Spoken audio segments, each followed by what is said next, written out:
Hello दोस्तों। आज हम बात करेंगे प्रीवियस ईयर क्वेश्चन के बारे में। अगर आपने ये प्रीवियस ईयर क्वेश्चन नहीं देखे तो नोट शेट 10 में सिलेक्शन मुश्किल हो सकता है, क्योंकि इन्हीं टॉपिक से हर बार 50 से 60% तक क्वेश्चन रिपीट होते हैं। क्या आप जानते हैं कि नोट शेट में सबसे ज़्यादा रिपीट होने वाला क्वेश्चन कौन से हैं? आज हम आपको एग्जैक्ट प्रीवियस ईयर क्वेश्चन के बारे में बताऊंगा जो एग्ज़ाम में बार बार आए हैं। जो कैंडिडेट सिर्फ प्रीवियस ईयर क्वेश्चन करके जाते हैं उनका सिलेक्शन या उनका जो नॉर्मल क्वेश्चन होते हैं उनके गलत होने के चांस बहुत कम हो जाते हैं। और आप वीडियो को एंड तक ज़रूर देखिएगा, क्योंकि लास्ट में मैं आपको एक ऐसा क्वेश्चन बताऊंगा जो आपको हर एग्ज़ाम में देखने को मिलता है और बहुत ही अच्छा क्वेश्चन है और हर स्टूडेंट उस क्वेश्चन में कंफ्यूज होता रहता है। तो चलिए दोस्तों, शुरू करते हैं और आपके सिलेक्शन की ओर एक कदम बढ़ाते हैं। तो आपका पहला क्वेश्चन ये रहा दोस्तों। एक मिनट दोस्तों, ये रहा दोस्तों पहला क्वेश्चन। ध्यान से पढ़िएगा दोस्तों। According to WHO, hypothermia in infant is defined below. तो इस क्वेश्चन में पहला ऑप्शन है दोस्तों 36.5 degree Celsius, 37 degree Celsius, 36.9 degree Celsius, 37.2 degree Celsius. तो हाइपोथर्मिया हम किसको कहेंगे दोस्तों? तो चलिए दोस्तों शुरू करते हैं। जो इन्फेंट होता है उसका नॉर्मल बॉडी टेम्परेचर होता है दोस्तों 36.5 टू 37.5 डिग्री सेल्सियस। यदि 36.5 डिग्री सेल्सियस से कम होता है तो दोस्तों वो हाइपोथर्मिया है। इस क्वेश्चन का सही आंसर है एक। अब चलिए दोस्तों अपन एक बार हाइपोथर्मिया के बारे में डिस्कस कर लेते हैं दोस्तों। ये तो रहा दोस्तों normal body temperature. Mild hypothermia कब होता है दोस्तों? माइल्ड हाइपोथर्मिया होता है 36 टू 36.5 डिग्री सेल्सियस। ये माइल्ड हाइपोथर्मिया या जिसे हम कोल्ड स्ट्रेस भी बोल सकते हैं दोस्तों, कोल्ड स्ट्रेस। दूसरा होता है दोस्तों मॉडरेट हाइपोथर्मिया। मॉडरेट हाइपोथर्मिया में टेम्परेचर होता है 32 36 डिग्री सेल्सियस दोस्तों। और सीवियर हाइपोथर्मिया हम बोल सकते हैं सीवियर हाइपोथर्मिया। तो सीवियर हाइपोथर्मिया होता है लेस देन 32 डिग्री सेल्सियस दोस्तों। तो दोस्तों इस क्वेश्चन का आंसर है एक। 30.5 डिग्री सेल्सियस से कम टेम्परेचर होता है तो वो हाइपोथर्मिया की कैटेगरी में देखने को मिलेगा। चलिए दोस्तों अगला question. During the child CPR, chest compression should be given at. Child CPR के अंदर आप कितनी डेप्थ तक CPR दोगे, चेस्ट कंप्रेशन करोगे दोस्तों? तो पहला है दोस्तों option upper half of sternum, दूसरा है जिफी स्टर्नम, तीसरा है लोअर हाफ ऑफ स्टर्नम, चौथा है बिलो स्टर्नम। तो दोस्तों सोचिए दोस्तों इस क्वेश्चन का क्या होगा जवाब।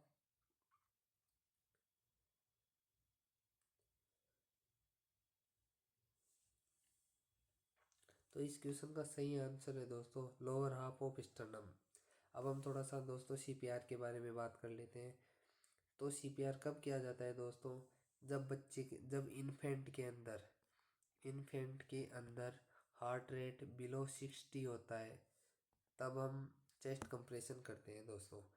और जो चेस्ट कंप्रेशन का रेशियो होता है चिल्ड्रन के अंदर 3:1 होता है, जिसमें 3 चेस्ट कंप्रेशन दिए जाते हैं और उसके बाद में एक ब्रीथिंग दी जाती है। जो ब्रीथिंग टेक्निक होती है बच्चों के अंदर वो मास्क वेंटिलेशन द्वारा किया जाता है, जिसमें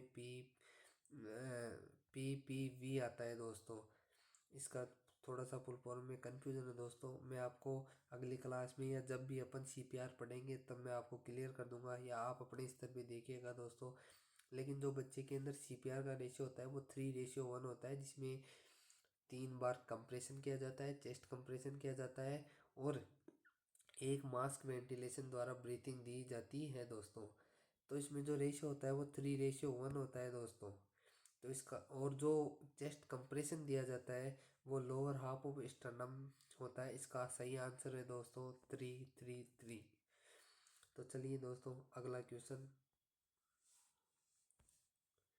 माफ कीजिएगा दोस्तों। हाँ, all of the following all of the following statement are an indicative of perfect latching except. तो इसमें पूछा है कि परफेक्ट इंडिकेट लेचिंग का इंडिकेटिव क्या होगा, को छोड़ करके। तो दोस्तों पहले तो ये देखिए लेचिंग का मतलब क्या होता है।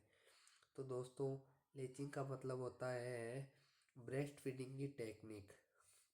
जो लेचिंग वर्ड होता है उसका मतलब होता है ब्रेस्ट फीडिंग की टेक्निक कैसी है दोस्तों, जिसमें बच्चा प्रॉपर उसका अटैचमेंट है या नहीं है दोस्तों, निपल ब्रेस्ट के साथ, मदर के ब्रेस्ट के साथ उसका प्रॉपर अटैचमेंट है या नहीं है। अब अपने को कैसे पता चलेगा कि बच्चे का अटैचमेंट हुआ या नहीं हुआ। तो इसके लिए कुछ साइन होते हैं जो कि हमें बताते हैं कि हाँ बच्चे का मदर ब्रेस्ट के साथ गुड अटैचमेंट है। पहला तो होता है दोस्तों बेबी माउथ ओपन, बच्चे बेबी का माउथ प्रॉपर ओपन होना चाहिए।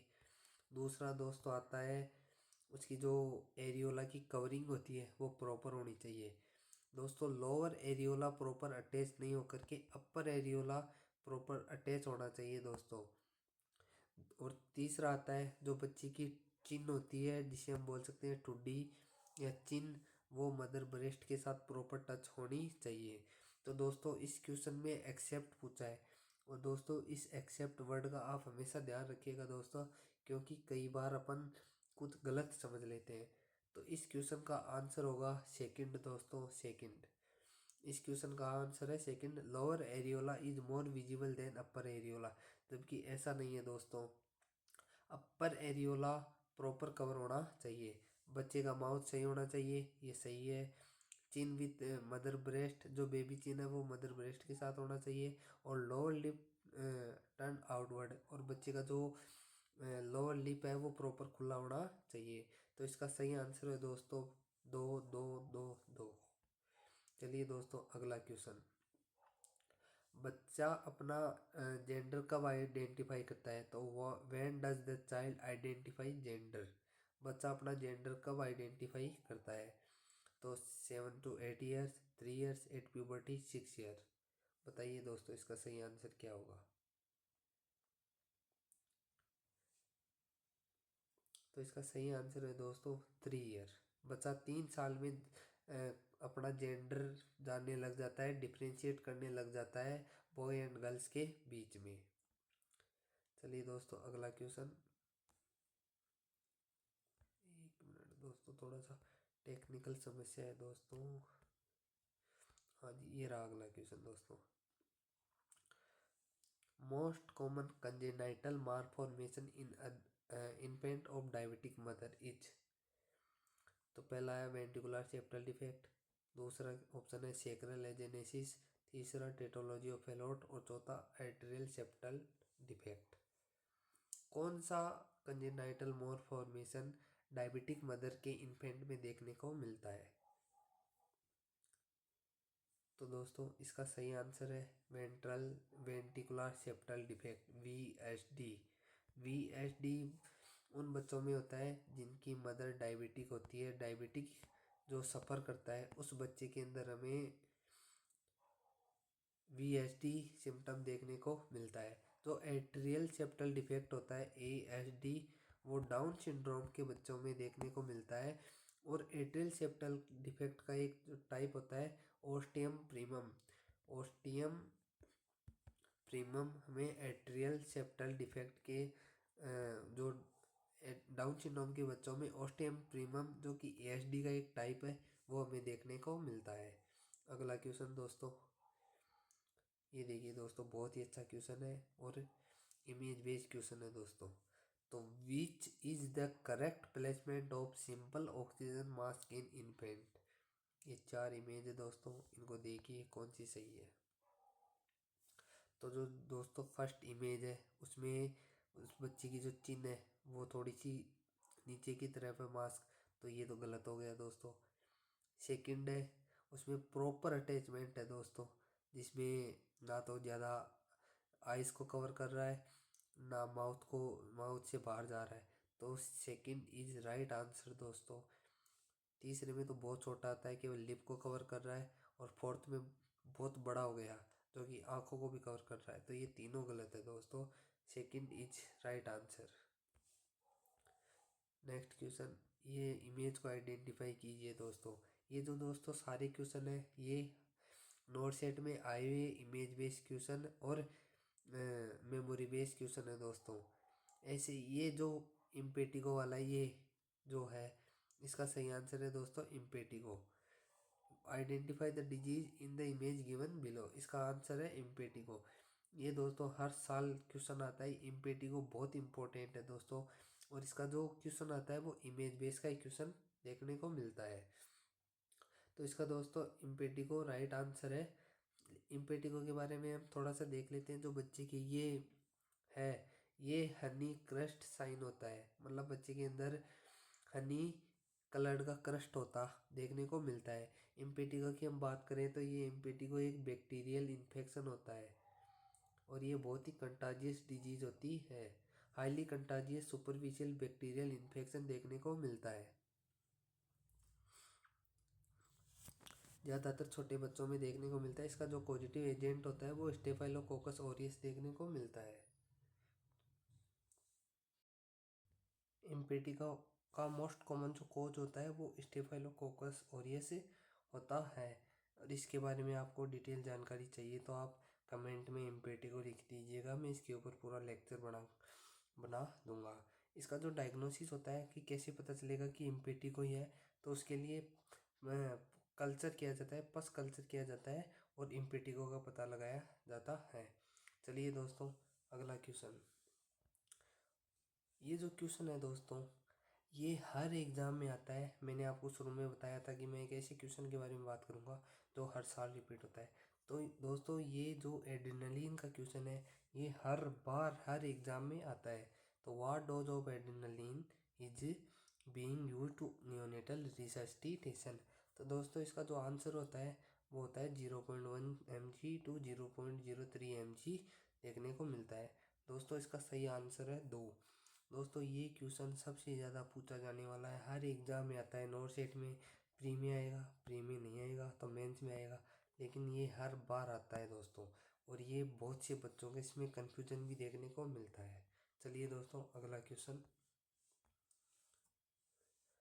Severely dehydrated child is seen in, किस कंडीशन में बच्चा सीवियरली डिहाइड्रेटेड देखने को मिलता है। पहला है सीवियर डिहाइड्रेट कंडीशन के अंदर बच्चे का क्या सिम्टम्स होते हैं। सनकन आई, skin goes back very slowly more than 2 second, ईगरली drinking water और इरिटेबल। तो बताइए दोस्तों इसका सही आंसर क्या होगा। तो चलिए दोस्तों हम बात करते हैं डिहाइड्रेशन। आपको पता है डिहाइड्रेशन 3 प्रकार का होता है, जिसमें अलग अलग आते हैं, जिसकी अलग अलग कैटेगरी होती है। जैसे कि मैं आपको बताऊं 3 कैटेगरी हम बांट लेते हैं एक बार। पहला आता है नो डिहाइड्रेशन, नो डिहाइड्रेशन। दूसरा आता है सम डिहाइड्रेशन, और तीसरा आता है सीवियर डिहाइड्रेशन। पहले क्या था दोस्तों, माइल्ड मॉडरेट था, लेकिन उनको चेंज करके नो डिहाइड्रेशन, सम डिहाइड्रेशन और सीवियर डिहाइड्रेशन होता है। इनमें जो अपीयरेंस होता है कि बच्चा कैसा दिखाई देता है, तो नो डिहाइड्रेशन के अंदर बच्चा वेल होता है और अलर्ट होता है, वेल और अलर्ट देखने को मिलता है। सम डिहाइड्रेशन में बच्चा रेस्टलेस हो सकता है, इरिटेबल हो सकता है, जबकि सीवियर डिहाइड्रेशन के अंदर बच्चा लेथार्जिक होता है या फिर अनकॉन्शियस देखने को मिलता है। नो डिहाइड्रेशन में बच्चा होता है वेल और अलर्ट होता है, सम डिहाइड्रेशन के अंदर रेस्टलेसनेस इरिटेबल होता है, और सीवियर डिहाइड्रेशन के अंदर बच्चा लेथार्जिक और अनकॉन्शियस भी देखने को मिल सकता है। उसके बाद आता है दोस्तों आइज़।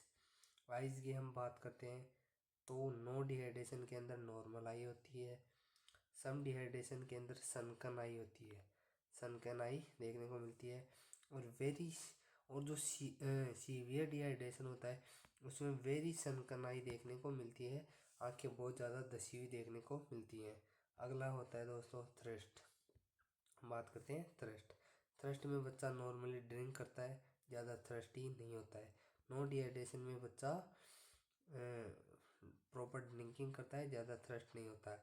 सम डिहाइड्रेशन में क्या होता है दोस्तों, बच्चा बहुत ज़्यादा थ्रस्टी होता है, और जब बच्चे को हम ड्रिंक ऑफर करते हैं तो वो विग्रेसली पानी पीता है, तो इसमें बच्चा बहुत ज़्यादा थर्स्टी होता है और विगरसली वाटर ड्रिंकिंग करता है, जिसे हम ईगरली बोल सकते हैं।